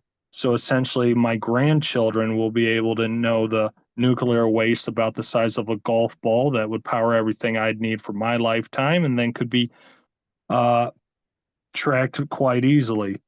I think the book Superfuel is one that I'd recommend to everyone. I'll also take a look into the readings you've recommended as well, Jan. You want to rebut? Okay, Kyle, I'm going to let you rebut because your mind is a lot like mine on this. Just what did you at your last? We talked about the book, No Miracles Needed. And I think that I would fall back on that to say that it's been shown by Mark Jacobson of Stanford University that renewables and batteries and thermal can solve our problems. And I think if you haven't read that, then maybe you should, because it might change your mind or it might give you something to go on. When you say that solar, wind, and batteries can't do the job, if you throw in thermal, I can't answer anything about thorium except what we've already discussed. I know very little about thorium. Did you talk about fusion? Luke just asked a fusion. Do you know anything about fusion? Well, there's sort of an aphorism about fusion. We're going to get electricity from fusion in about 50 years, and that's been true for about 100 years.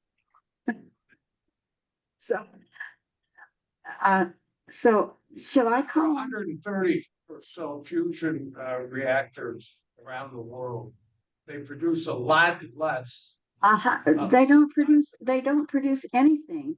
The one time that ITER, which is the fusion reactor that is being supported by the European Union, it actually produced electricity for something like part of a second, and they put 7 times as much energy in laser beams into it for that part of a second, and the contraption costs.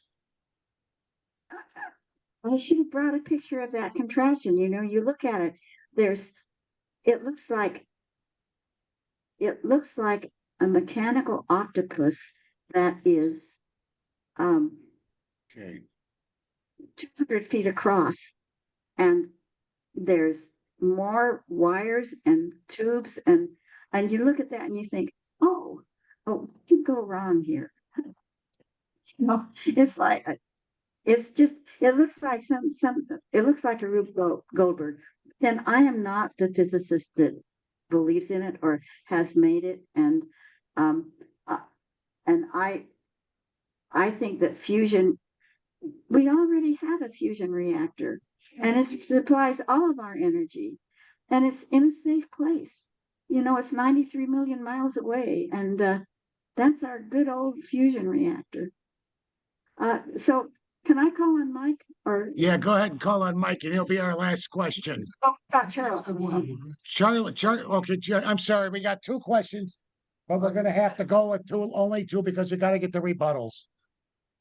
All right, Mike, go ahead. Here's what I'm concerned about with nuclear power and nuclear power. Louder, Mike. Here's what I'm concerned about when it concerns nuclear power and nuclear bombs. Besides having nukes on bodies of water, which can contaminate like Michigan. That's a problem. But my biggest concern is, has there ever been a dirty bomb, nuclear attempt in the world? Has there Somebody ever carries a nuke into the Chicago loop and it sets it off. Well, no, a dirty bomb is just a source of neutrons and gamma rays that just sits there and contaminates everything within a half a mile or so, and it doesn't explode. It just is dirty.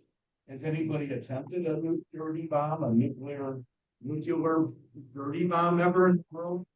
Does anybody know the answer to that? I don't. Not that I'm aware of. Yeah. Okay. Okay. Okay. All right, now, we're gonna go with George, and then we'll go with Ellen.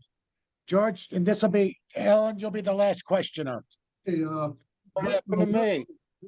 Charlie, you already had one, and it's just George. Well, you knocked me off and you put those two up. Hang on. Some panels take a lot more space up than modular nuclear reactors. And you were saying that takes up more space than the nuclear reactor. Yeah. This came from Amory Lovins. Sorry. All right. I'll get you, Charlie, too. I know you want your question. His point from that slide that I read is that if you count the mines and you count the transportation, the roads, and you count, maybe not the roads, but if you count, so you have the ore coming from the mine, and then it goes to a mill, and the mill grinds it up and produces yellow cake. And then the yellow cake has to go to a chemical plant where they pull out the uranium and make uranium hexafluoride. And so, and this uranium hexafluoride thing is going to be 99.3 uranium-238, and it will be 0.7 uranium-235. Well, the uranium-238 is called depleted uranium.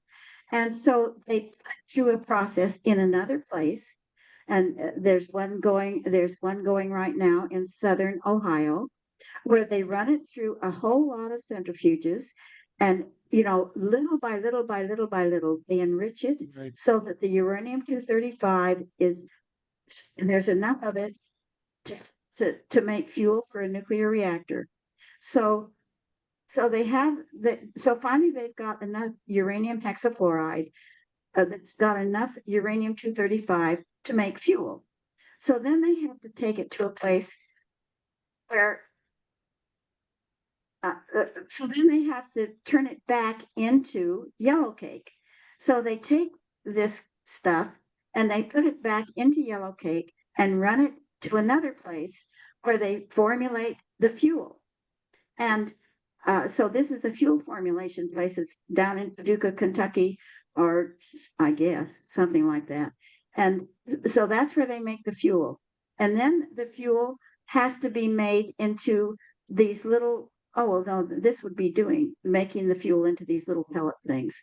And so then they have to have a factory where they put the pellets into these tubes that are about as big as a straw, a big straw, a really big straw. And those are about 6 feet long, and they're real thin. And then they put it into a bundle, and after that, it goes into the fuel for the reactor. But she's not young. Her name is Krista Schrader Frechette. She wrote a paper saying,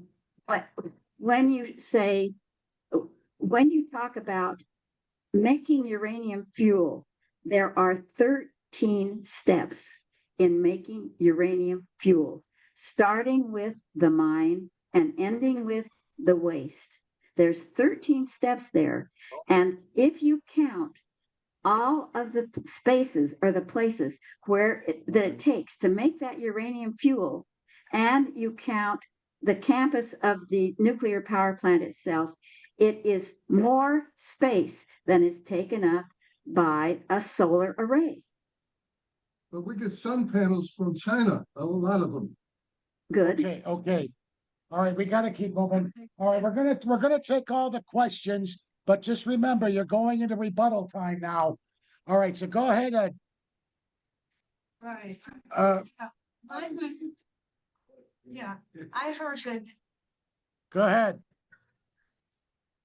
Institute he said that they had this wonderful thorium small modular nuclear reactors, but the technology was there, but the problem was Oak Ridge weaponized it. Have you heard anything about this, that it could have been great, but then it was kind of captured by the military industrial complex and turned into a weapon? Okay, I get kind of emotional about this because I think that the discovery of the nucleus of the atom and this was one of the great achievements of science, to discover the nucleus of the atom and to reveal what the atom is about. It's been weaponized. One of the greatest discoveries of mankind has simply been weaponized. The War Department has taken it over and have turned it into a real big detriment and problem for the human race and for all of nature. What you're saying about thorium, I think, is the problem with the entire nuclear project. Humans discovered something marvelous, and it was a great accomplishment. It's been weaponized and turned against us. Weaponized, kind of regulated so that it becomes good again. And that's a really philosophical question. I haven't really thought about it, and so you'd have to think about that for 2 or 3 years and start reading. LaRouche's plan. All right. Nations, it's a security and development of Palestine. Rather, let's get the weaponized. Yeah, I'm talking about Palestine. The military out of it. The military power plants, as Emmanuel Macron said. Okay, let's move on to I'm gonna get my computer out of here. oh, yeah, go ahead and get your computer out of here. Charlie, let's got the next question. Like I said, we are cutting into a rebuttal time at this point, so Charlie, go ahead. Go ahead, Charlie. All right, Jan. Since there is no operating thorium reactor, I'm somewhat curious how we can hear all these claims of all the wonderful things about thorium. This pie in the sky claims that it will do this and A, B, and C and be the greatest invention of all time when you don't even have one that's operational. isn't it quite possible that the first thorium reactor, if you turn it on, could explode? I'm gonna go up there again. But you know something, the same thing is true of small modular nuclear reactors.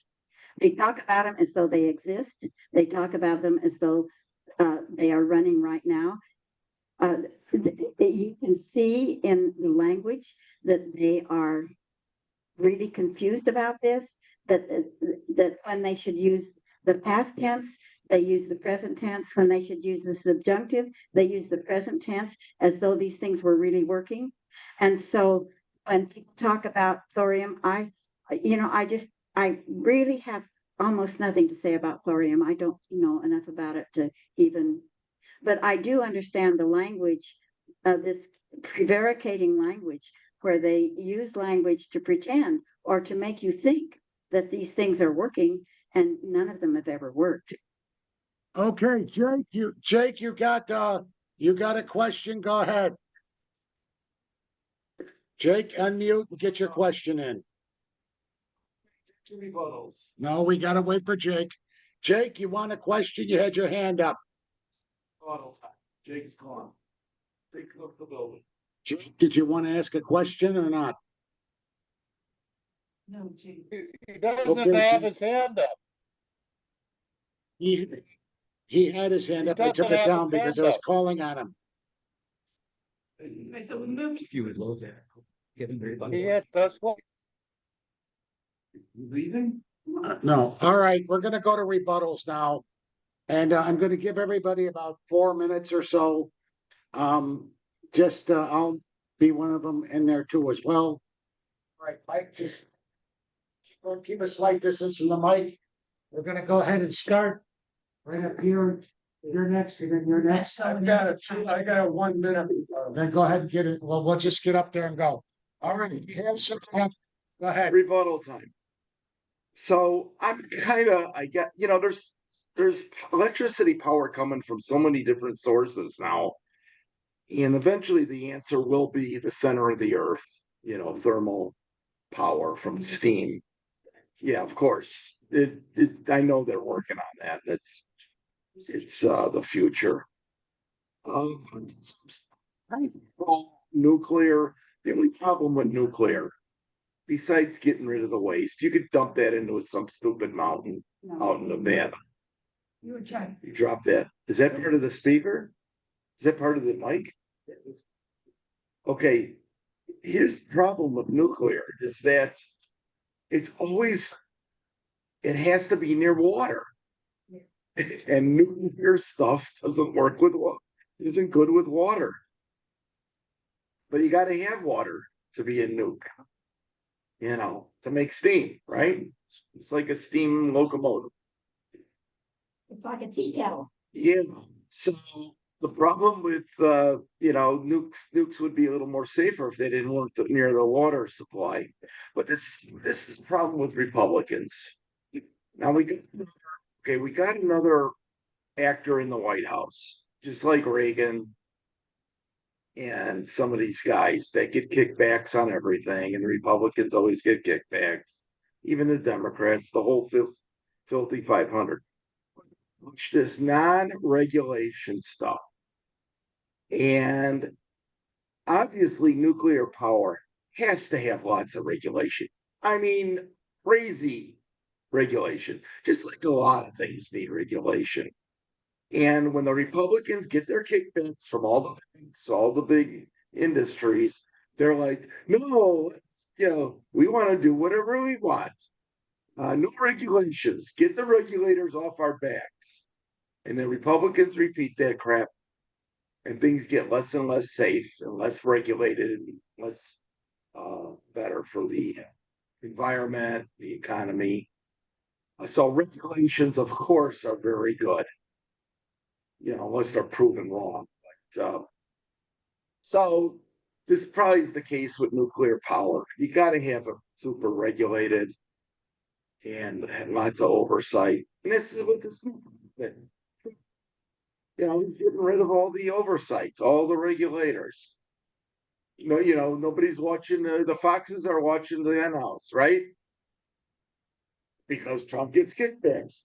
Congress and corrupt America gets kickbacks from all the bigs. So I guess I could keep still talking, I guess. But you know what I'm talking about. This country is very corrupt. Get kickbacks to the Congress. They rubber stamp everything. They don't read anything. This big company, this big industry told me to do this and sign off on this and give them money and pay for this and Bought the Congress. huh? Congress, they bought presidents. And Trump and all these folks are working for themselves.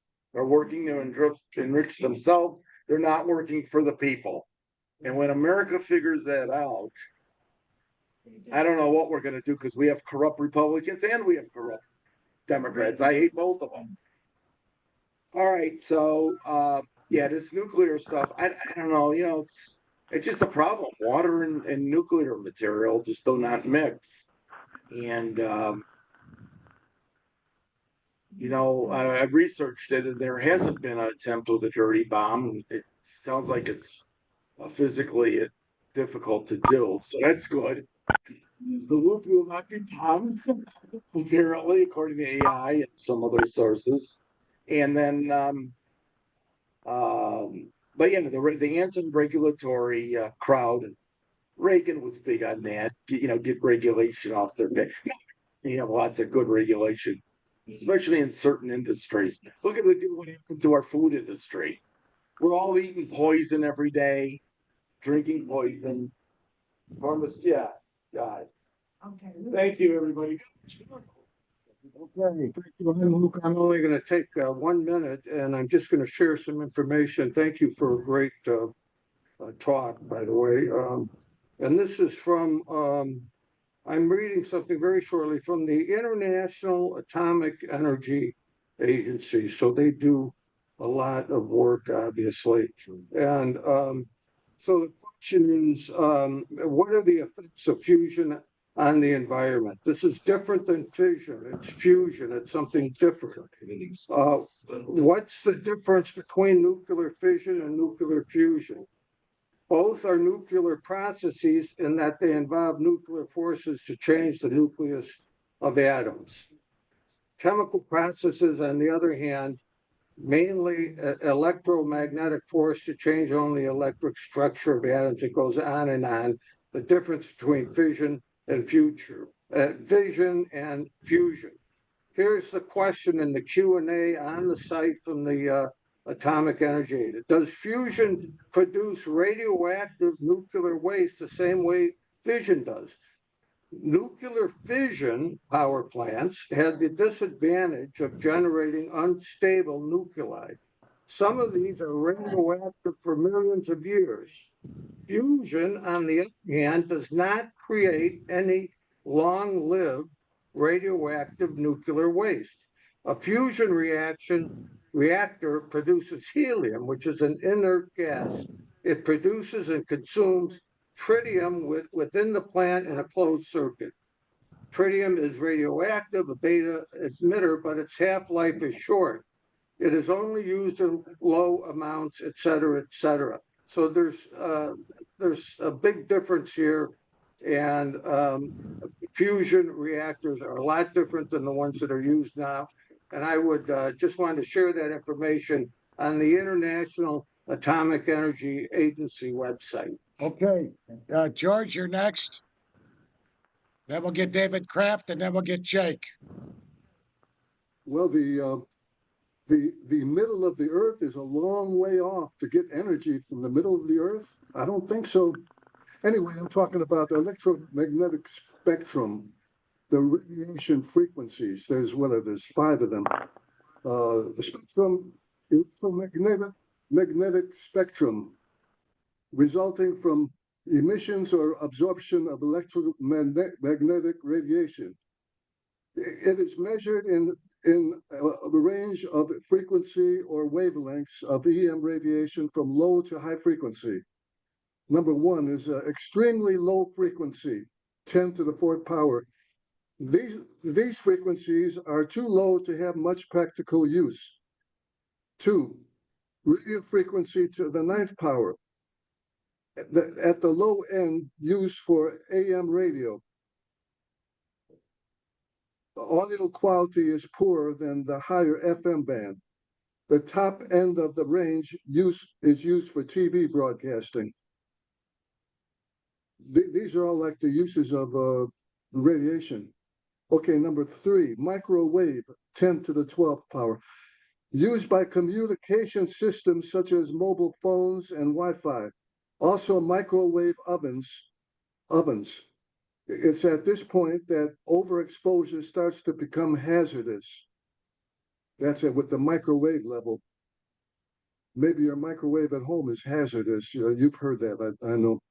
Okay, number 4, infrared, visible, and ultraviolet is a 10 to the 14th power. This is the most familiar of the EM spectrum. EM means electromagnetic spectrum. This is radiation we receive from the sun and can be harmful. Now the 5th one is the ionizing radiation. The hazardous potential of EM radiation.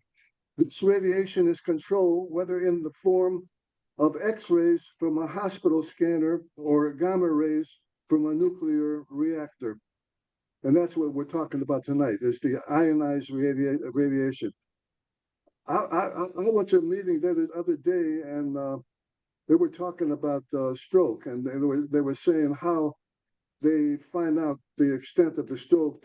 Whenever you go to Northwestern or any of these hospitals, they make you take CAT scans. CAT scans have ionized radiation. I don't like to take CAT scans.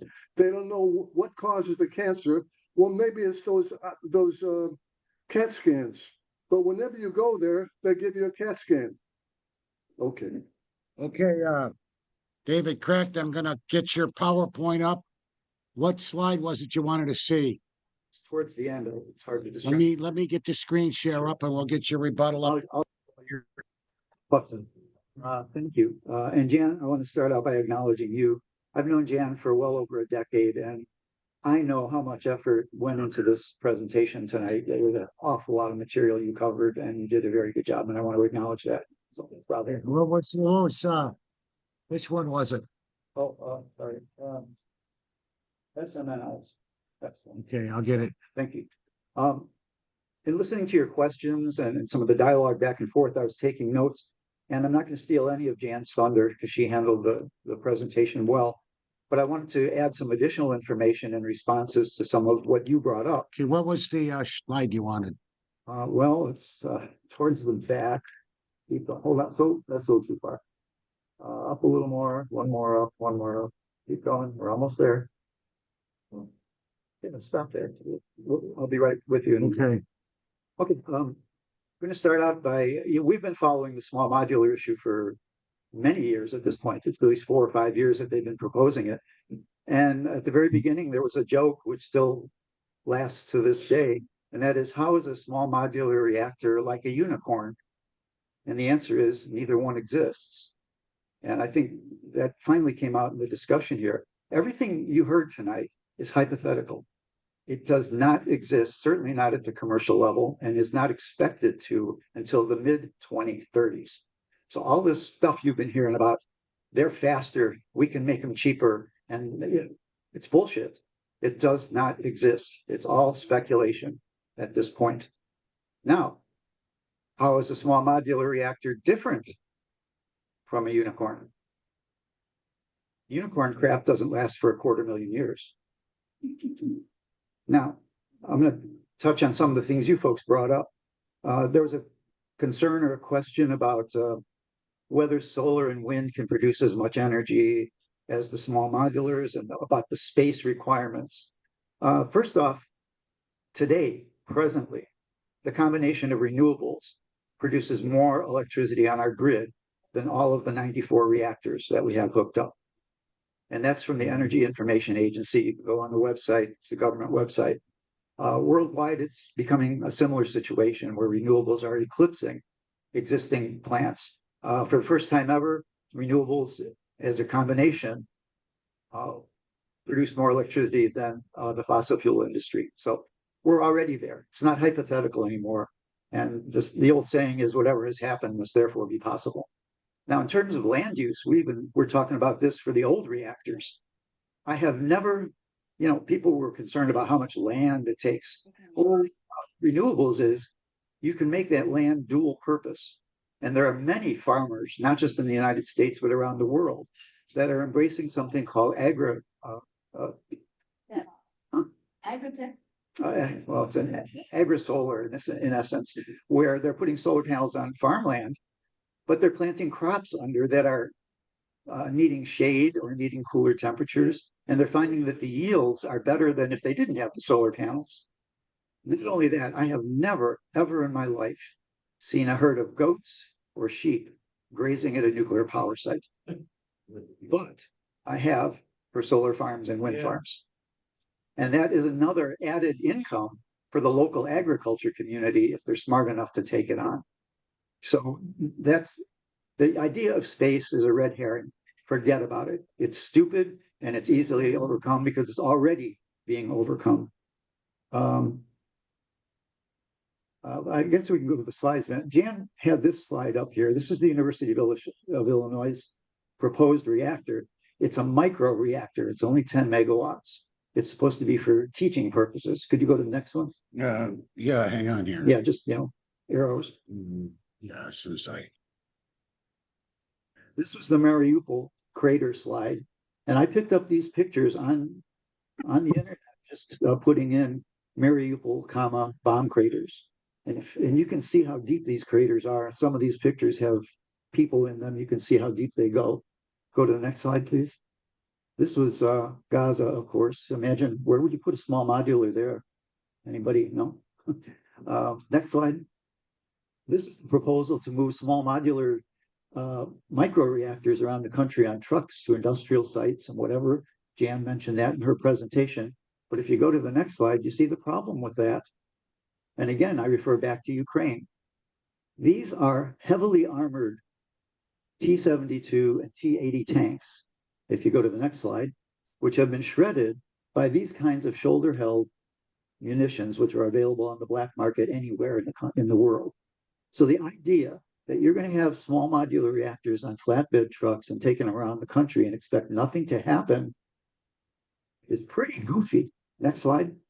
And this is the slide she couldn't pull up. I was on a radio show 2 years ago with this guy. He happens to be a retired 3-star general whose whole career was based on national security. And I will read the quote so if it gets picked up on the recording, if I can.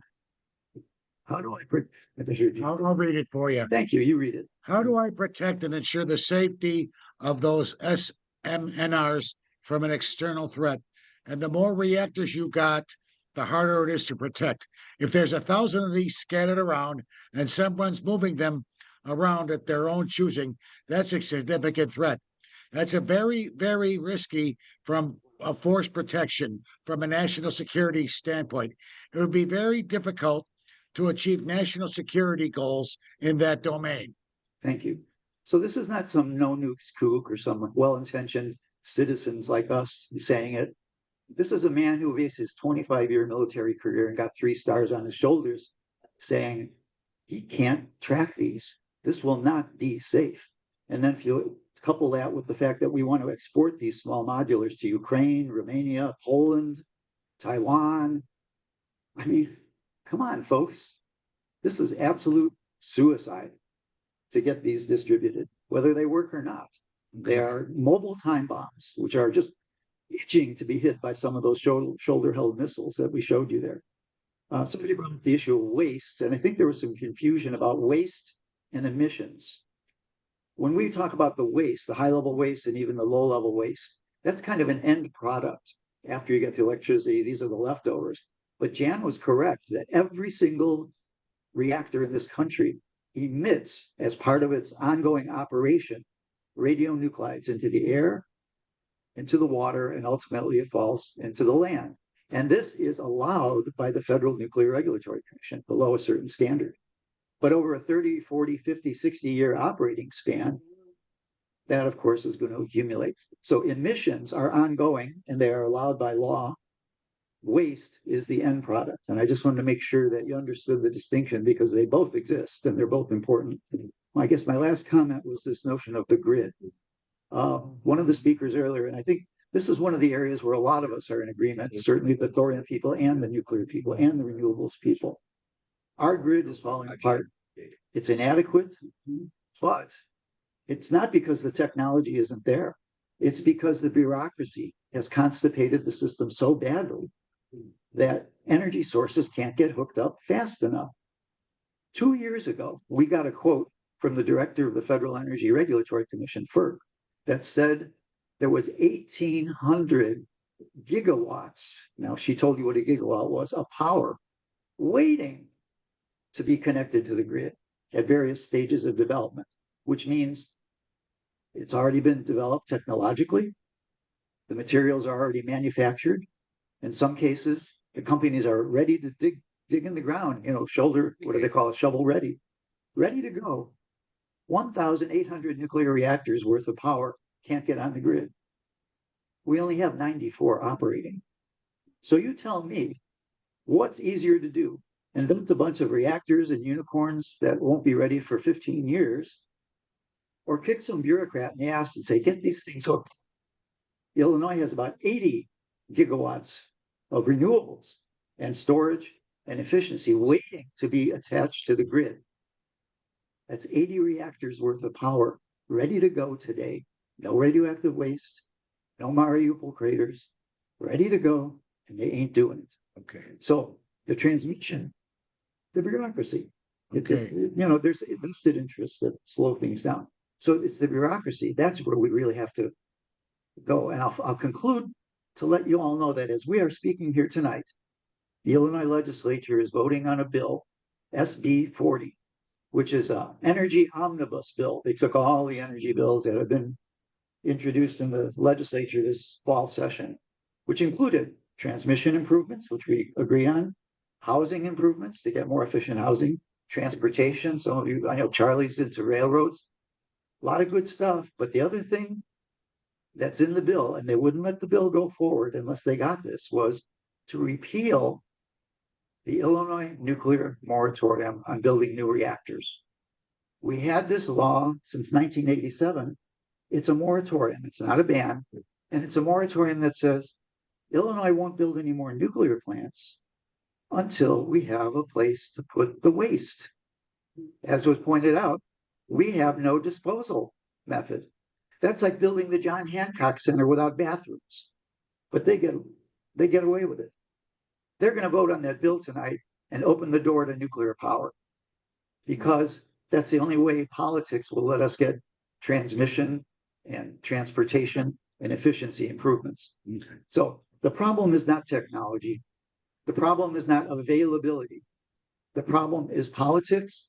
And as y'all might have seen in the headlines recently, they're arguing right now in the press as to whether Michael Madigan should get 12 and a half years in prison or probation. I suggest you take a vote tonight. Okay, I'm gonna go online first with a couple of people. Kyle, you're next. You go online. Things on mute, and let's hear you. Okay. Thank you. And again, thank you, Jan, for everything you said today. I put in the comments section. I think the guy who was just speaking in Jan, I believe I met them at a different nuclear speaking event in Chicago last August, January 23rd. I remember because that's actually my birthday. Now, with that said, what I did want to talk about was, as far as nuclear power goes, there's definitely certain concerns that we should think about, such as the nuclear waste. But one of the nice things about nuclear is, unlike coal and oil, we can actually control the waste rather than it going into the environment. It can be stored. Now, people want to talk about different ways to store it, whether you have it at Yucca Mountain, but the capsules they make are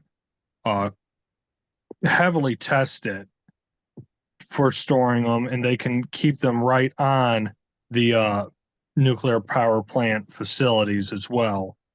And as I've talked about before, the new generation power plants that they want to come out with, generation 4, would be much better than, technology that we came up with back in the 1970s. As far as safety concerns go, as much as I do support solar when we're able to do it, such as putting it on top of rooftops, I do think is a good idea. We still run into the problem of the installers falling off of rooftops and dying. There's actually more people that fall off of a rooftop installing a solar panel and fall to their death every year than there have been deaths in nuclear over this past decade. Then we come into other problems with wind, and again, it's an intermittent energy. If you want to know what really is good at killing animals, such as birds and bats, wind turbines are very successful at doing that. And in fact, there's certain species that have become endangered because of it. With that said, I would also like to encourage doing different research. Ken Sorensen, he's got a very short YouTube video and TED Talk that you can watch as well. So if you want to just get a thumbnail scratch on some more, someone who spends a lot more time with nuclear than I do, and someone who spends a lot more time with thorium than I can, I would highly recommend Ken Sorensen. With that all said, I don't want to be spending the whole time talking here. I want to keep this short. So thank you for giving me the floor. All right, Charlie, you're next. Charlie, Okay, you're next. All right, 3 things. I want to thank Jan for coming here, and David Kraft as well for the work they've done over the years. I'll be quickly on 2 items. Number 1, for physicists that attended the college, Joe Myers and other sources, there is no difference between thorium and small nuclear reactors and nuclear reactors in general. They're one and of all the same things. Any arguments that they began differently, took different routes, they're all and of the exact same technology. There is no difference. And fusion as well. They're all the same negative technology. They're not different. Don't try to present these frivolous arguments that it's somehow unique and different and safe and everything. No, they're all the same. Number 2, beginning in 1760 with the Industrial Revolution, technology, one of the end products of technology was pollution.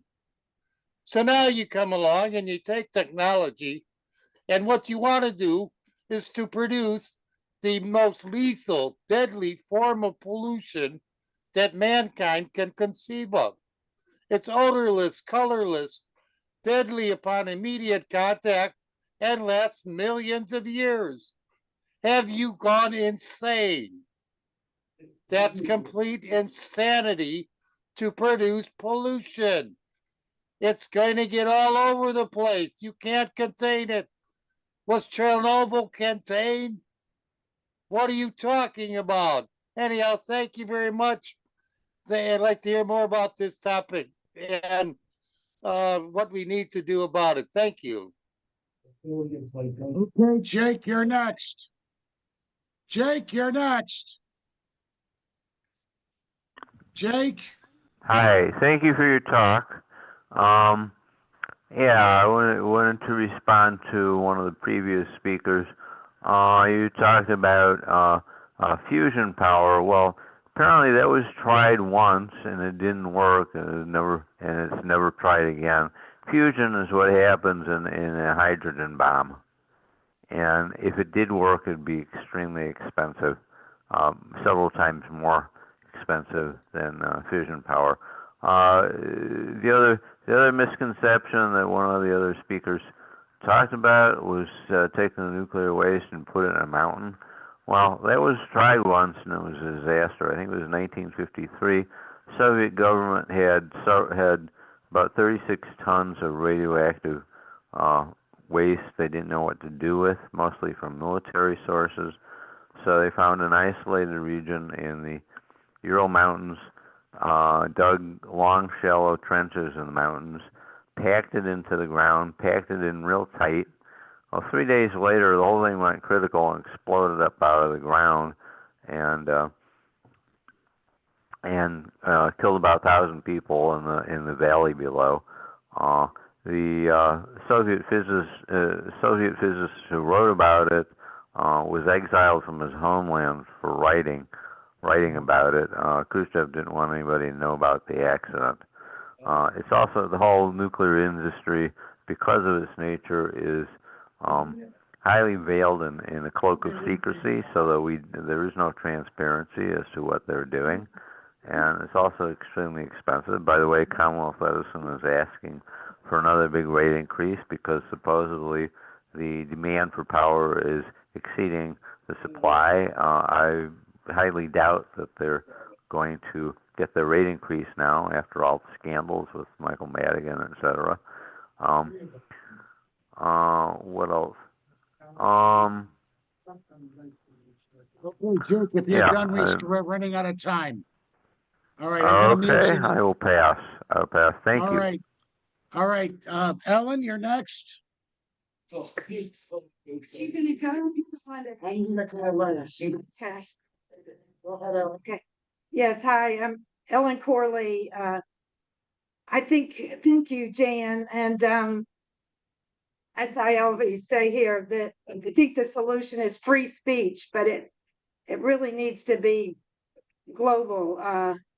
We need, my sense is that, I came out of the Schiller Institute and I was optimistic from last weekend. They had a conference and they do have a wonderful, the last part was young people, but talking about science. And I made a comment that when I was studying the philosophy of education, that the professors, they finally got through to me that social science is a science.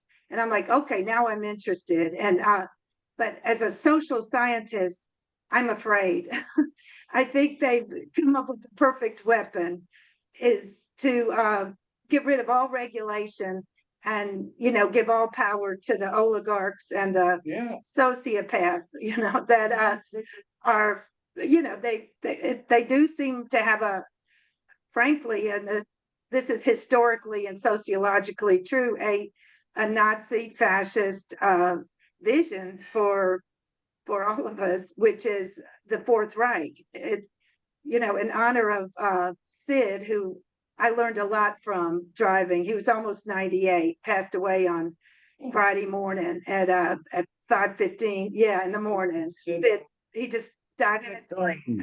And on Friday, I Sid Cohen. I got a call from his niece, and she said his last wishes is that we spread his ashes over Bughouse Square. Right. So, this, actually, maybe this weekend for the Newberry Library, where, in the 30s, the people would, and the college and complexes was always there, right? Standing on the soapboxes, and that's the spirit of free speech in America, right? We should hopefully be there Saturday. Let's plan on that, maybe 1 o'clock Saturday. But get the word around. Try to write up a obituary for him. But I learned so much from him talking. He was a Marxist coming out of World War I.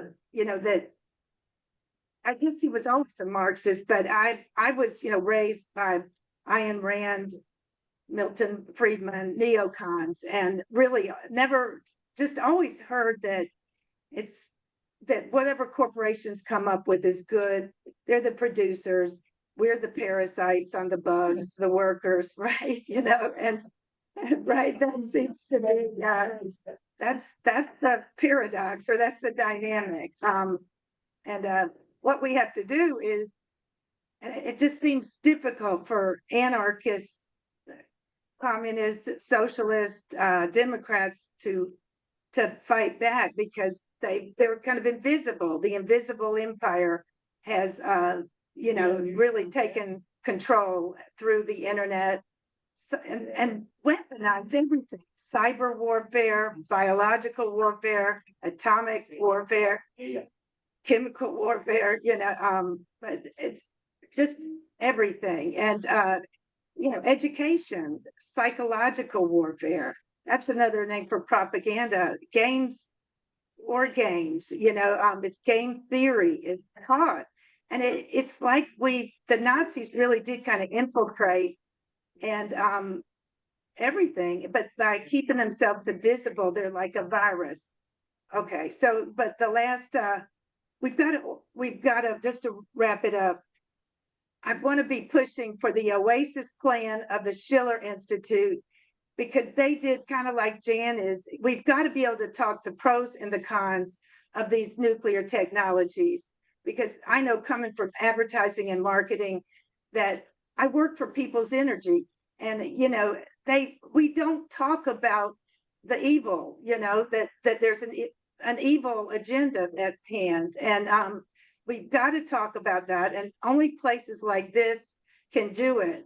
And the threats, it's opportunity and threats.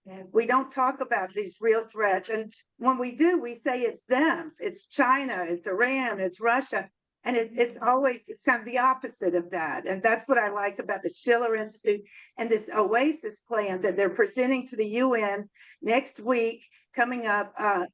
They've got to be there. Like, we need alternatives. It's so horrifying what you said about the way they push these big bills through, and here we are just opening the door for Armageddon, and that's we need a great awakening. All right. And that's okay. My last, I'm thinking I'm going to run for office and get signatures. We should all run. And I was talking to Joe Consick today with the Democratic Republican Party. That's what I want, a new party. Okay. Thank you. Get up there and we got to make it quick. When it comes to small nuclear reactors, they've been existing since the days of the early subs. Now, I'm not a fan of the small offhand. I am to go big. I say the gigawatt reactor. And when it comes to the threat of nuclear war, the threat of nuclear war is what kept Cold War cold. And if it wasn't for that, it saved lives. Even when you were calling about Fukushima, Nagasaki, and all that, we're better off with it than without. Okay. All right, I'm gonna make the last rebuttal. You wanna go? If there was ever a big nuclear spill like Michigan, people would free. I've been listening to Jan's presentation. It was well done, but you never quite explained what the difference was between a small modular reactor, a large reactor, or what I consider a liquid fluoride reactor, which is a much safer, better alternative than this present ones we have now. When I talk about a liquid fluoride thorium reactor running off of thorium, I'm not saying that the thorium is, you're right, it is fissile and not fertile. But to make it fertile, you need to run free neutrons, and there has to be a starter charge of either uranium-235 or plutonium-238. Eventually, what thorium becomes is uranium-232, which releases about twice as many free neutrons. At the same time, though, because it is of a liquid variety, the waste is cut way down, because instead of using 2% of the fuel, it's at almost 100% burnup. The other thing, too, is that a lot of that long-lived nuclear waste can be placed in there and be burned up into a lot of other things. Now, I'm not going to get much more into it right now because of time constraints, but I will say this. Charlie thinks that there's no thorium reactors running right now. look in China because they've got one running in the middle of the Gobi Desert. And the reason China is going all nuclear is they've got a big environmental problem with their pollutions and their coal plants and everything else. And they're trying right now to clean up their environment as well. And the government's made the decision. They came over here, did all of our research at Oak Ridge, took it with them, and then they put twice as many people on it as they did than we had. As a matter of fact, the son of Xi Jinping, of the last premier of China was the guy who was director in charge of it. They're going to get this thorium technology running, and what they're going to do is license it around the world. And by the time the Chinese get at it, they'll probably have it in a factory and they'll probably license it to some other companies. And yes, I remember talking to a CEO of one of those companies that you said in the 10 things at the Thorium Energy Alliance conference. He's got a plan to build one the size of a truck trailer. And he's not so much using it for electricity, but for process industrial heat, like in steel mills, like in other places where you can recycle. You need heat to recycle metals. You need heat to do anything else. I'm not going to say much more about it because I do know that we want to give Jan the last word. And Jan, get up here. You got the last word. You got about 3-4 minutes. So don't make it too long, but let's close out with that.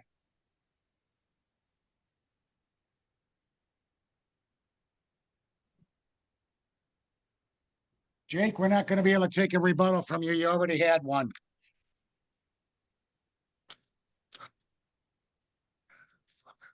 I think that I was not Pollyannish about the idea that there's no free lunch. Right. And I know that people have fallen off of windmills, and I know that people have fallen off of roofs, but they fell off roofs just putting on shingles. I was at a meeting where a woman's son had been drunk, and he was putting shingles on a roof, and he was inebriated, and he fell and was paralyzed from then on. But so I know there's no free lunch, and that there are accidents dealing with solar, and there's accidents dealing with wind. And there's probably accidents dealing with batteries because there's a lot of chemicals involved, and those can cause accidents. But there's no accident like Chernobyl. There's no other accident like Fukushima. There's no other accident like, I guess, the one that Jake was discussing. I didn't recognize this as Kishtim, but in the book Atoms and Ashes, a Ukrainian named Sergei he talks about the 5 great nuclear accidents. One was Kishtim, and I think that might be what Jake was talking about. The next one was Chernobyl and Fukushima, and then he mentioned 3 Mile Island, but the real big one was the Bravo shot in the Marshall Islands that the military had no idea it was going to be so awful, and they were shattered, shaken deeply, because that experimental explosion was much more than they thought. And he classifies that as one of the 5 great nuclear accidents. And as far as windmills killing birds, if you have 3 vanes on a windmill and you paint one of them black, then they will no longer kill birds, because birds can see them and take evasive action. Now, I can't prove that. That's what I heard.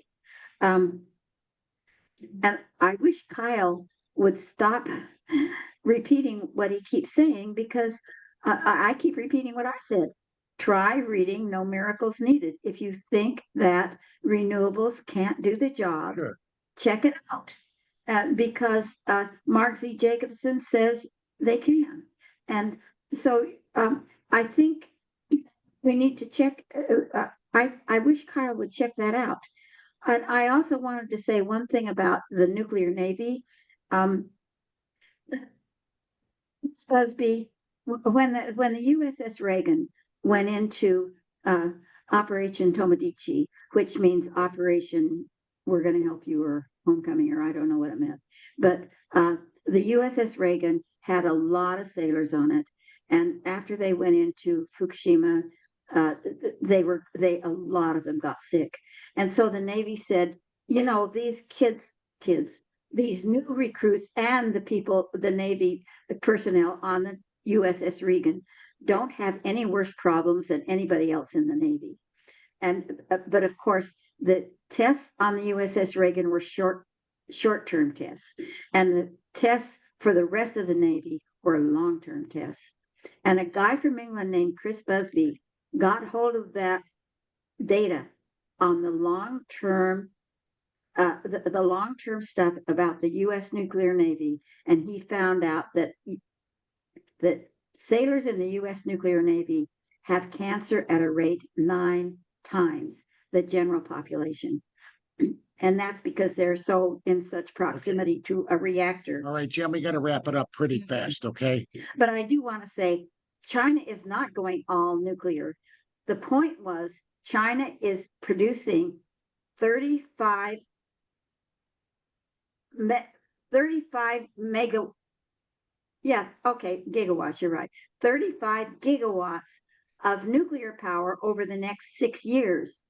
But last year, in 2024, they produced 350 gigawatts of power from renewables.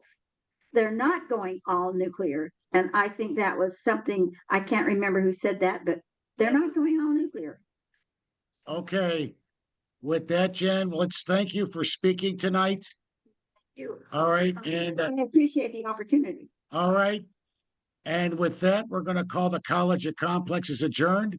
I'd like to thank everybody for coming tonight and really appreciate it. I think it was a decent, although I didn't get my chance to really rebut Jan pretty much, but we'll just have to sign up for another night of thorium or whatever. Anyway, thank all of you for coming.